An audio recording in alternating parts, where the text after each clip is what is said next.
Hai semua, kembali lagi kita mau bahas soal TKP dan cara penyelesaiannya. By the way, jangan lupa subscribe dan klik tombol loncengnya ya, biar aku semakin semangat mengupload video-video selanjutnya dan kalian bisa mengikuti video-video terbaru dari aku. Terima kasih. Di video sebelumnya aku udah upload tentang TKP, ada 18 kata kunci tentang tema soalnya dan strategi menjawab soal. Bisa dilihat di videonya, ini linknya. Nah, ini sekarang kita mau bahas soal lagi, memperdalam TKP. Nah, ini contoh soal 1. Anda adalah seorang pegawai pada sebuah perusahaan swasta. Pada suatu hari, Anda dan rekan kerja berencana untuk makan siang di luar kantor pada jam istirahat. Namun, atasan Anda memanggil serta meminta tolong kepada Anda untuk menangani klien yang sangat penting yang akan datang di jam istirahat. Apa yang akan Anda lakukan? A. Meminta izin kepada atasan karena sudah memiliki rencana dengan rekan kerja. B. Meminta bantuan kepada teman untuk menangani klien tersebut sampai Anda kembali setelah jam istirahat. C. Melaksanakan rencana untuk makan siang bersama rekan kerja dan meminta atasan Anda untuk menelpon apabila klien telah datang. D. Menerima permintaan atasan untuk menangani klien serta membatalkan rencana dengan rekan kerja. E. Menolak permintaan atasan dengan sopan karena jam istirahat adalah hak. Oke, sekarang kita perhatikan soalnya. Yang pertama, Anda dan rekan kerja berencana untuk makan siang di luar kantor pada jam istirahat. Yang kedua, atasan Anda memanggil serta meminta tolong kepada Anda untuk menangani klien yang sangat penting dan akan datang di jam istirahat. Nah, ini adalah kata kunci yang paling penting kita baca di sini. Nah, sekarang kita masuk ke pembahasannya. Seperti yang aku bilang tadi, ada 18 kata kunci TKP yang untuk mempermudah kalian menjawab soal di video sebelumnya. Nah, sekarang kita hubungkan dengan cara penyelesaian soal yang sudah ada. Nah, dari kata kunci yang sudah aku garis merahin, berarti ini berupa bentuk soalnya adalah ada gangguan pekerjaan atau ada pilihan pekerjaan dan sesuatu yang lalu. Maka ini yang temanya berarti tentang profesionalisme. Yang diminta adalah tentang keprofesionalan kalian terhadap pekerjaan. Jadi strategi menjawab soal dari A sampai E adalah pilih untuk tetap fokus pada pekerjaan apapun gangguannya. Nah, dari A sampai E, setelah kalian baca kira-kira jawaban kalian apa? Nah, setelah kita hubungkan ini, ternyata jawaban paling tepat, memang ini semua jawaban benar, ada nilainya, namun nilai tertingginya adalah yang menunjukkan profesionalisme. Kalau menurut aku jawabannya adalah D, menerima permintaan atasan untuk menangani klien serta membatalkan rencana dengan rekan kerja. Rencananya kan tadi cuma makan siang kan di saat jam istirahat. Ini bukan sesuatu hal yang harus urgent dibandingkan pekerjaan kalian, karena makan siang selanjutnya masih bisa kalian jadwalkan kembali daripada harus harus mengabaikan perintah atasan, karena atasan tadi meminta Anda yang menerima tamu melayani klien yang akan datang, bukan teman kalian, bukan teman-teman atau tidak bisa digantikan. Maka tetaplah fokus pada pekerjaan kalian dan tetap profesionalisme, kayak gitu ya. Sekarang kita masuk ke soal kedua. Anda adalah seorang kepala instansi di suatu instansi pemerintah. Ketika Anda ke kantor, tiba-tiba seorang warga masyarakat menghampiri dan mencaci maki karena pelayanan di instansi pemerintah yang Anda pimpin buruk. Bagaimana sikap Anda? Sekarang kita simak dulu. Permasalahannya adalah tiba-tiba seorang warga masyarakat menghampiri dan mencaci maki karena pelayanan di instansi pemerintah yang dipimpin itu buruk. Nah, sekarang kita hubungkan dengan kata kuncinya.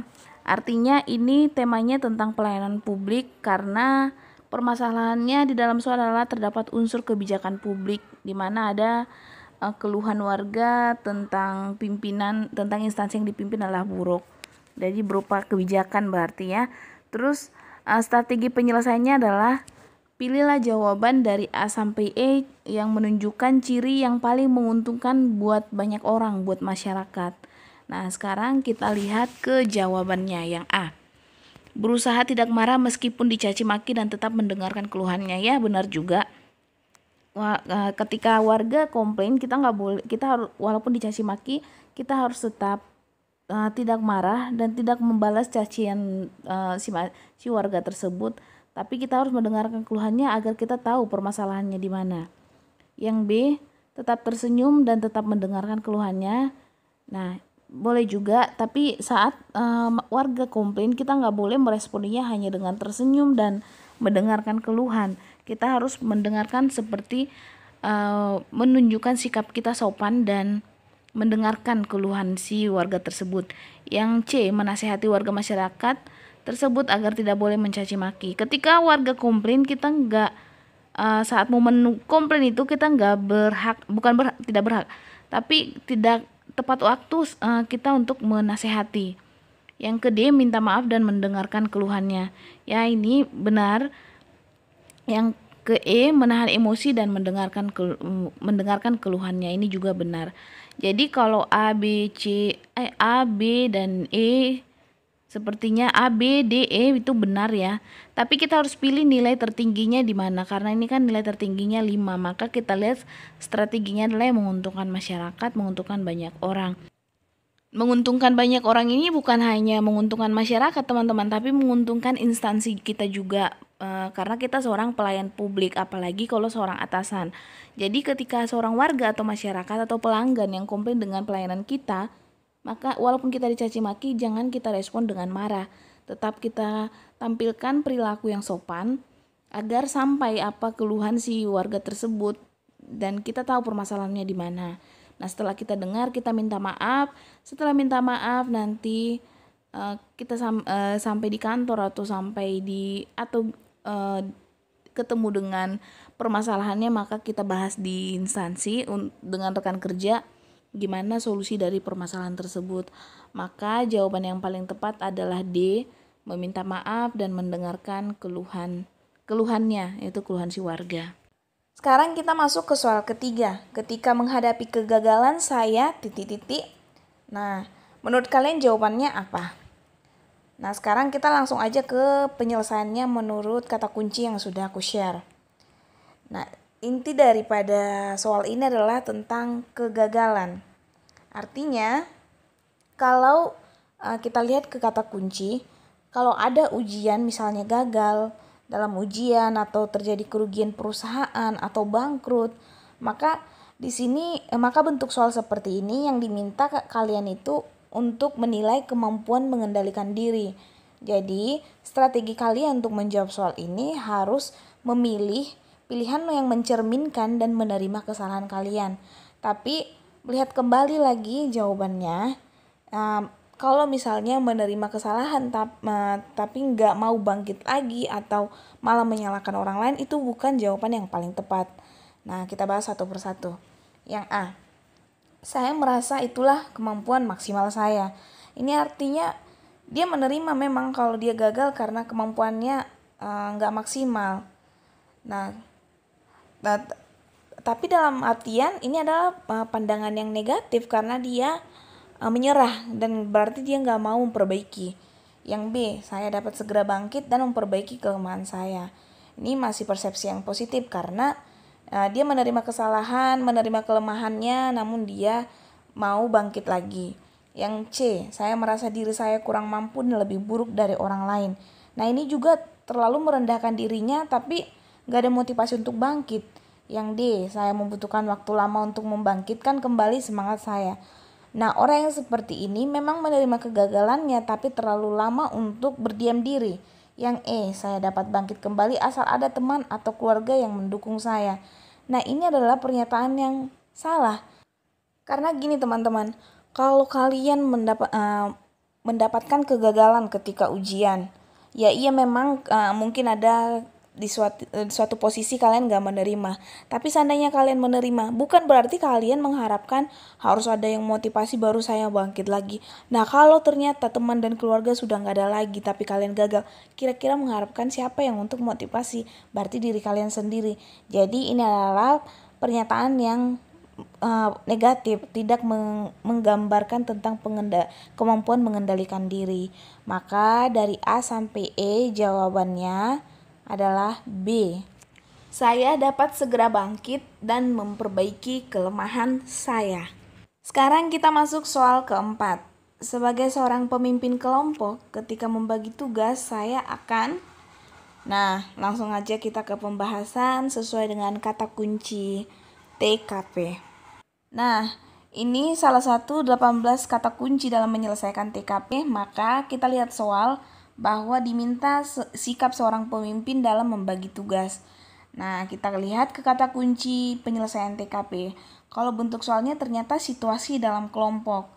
Nah, ini berarti temanya orientasi kepada orang lain. Jadi, strategi penyelesaiannya, pilihlah pilihan yang berorientasi kepada orang lain di dalam tim atau kelompok, misalkan rekan kerja. Intinya berorientasi kepada orang lain. Nah, sekarang kita lihat ke bagian A. Membagi tugas yang ada sesuai dengan keinginan saya. Ini kurang tepat ya, karena nggak mungkin dalam bekerja kelompok, mengerjakan tugas dalam tim, nggak boleh hanya kemauan si pemimpin aja mengerjakan tugas sesuai keinginannya, karena ini tim, jadi harus kerja sama-sama. Kurang tepat. B. Memperhatikan minat dan kompetensi setiap anggota. Ya, ini tepat ya, karena dalam menyelesaikan tugas kelompok dibutuhkan waktu yang lebih cepat tujuannya, dan harusnya menerima semua pendapat dari tim, nanti baru dirembuk kembali kayak gitu ya. Nah, jadi untuk mempercepatnya maka kita harus memahami dulu kompetensi setiap anggota kita dan kita bagi tugas sesuai kemampuan anggota. Nah, yang C, memberikan kebebasan pada anggota untuk memilih. Nah, kalau kita kasih kebebasan ya sah-sah aja, tapi kurang tepat karena kalau semuanya nanti meminta, misalnya 5 anggota lalu 5-5-nya meminta menyelesaikan pilihan A, maka mengerjakan pilihan B siapa gitu kan, jadi kurang tepat. D. Mengutamakan tugas-tugas yang sulit terlebih dahulu. Ini juga kurang tepat karena ini bukan ujian, jadi dan bukan sendiri yang mengerjakan, karena ini tim, maka biar bisa bekerja sama. Jadi bukan pekerjaan yang sulit-sulit dulu dikerjakan di setiap kelompok ini, tapi dibagi-bagi. Yang E, memilih dulu tugas yang sesuai dengan kompetensi saya. Nah, ini lebih tidak mungkin karena dalam kelompok kita nggak boleh egois hanya mikirin aku, mikirin saya itu nggak boleh. Maka karena orientasinya harus kepada orang lain, yang lebih tepatnya adalah B, memperhatikan minat dan kompetensi setiap anggota. Sekarang kita masuk ke soal kelima. Kalau saya sedang bepergian, saya biasanya langsung aja ke 18 kata kunci penyelesaian TKP.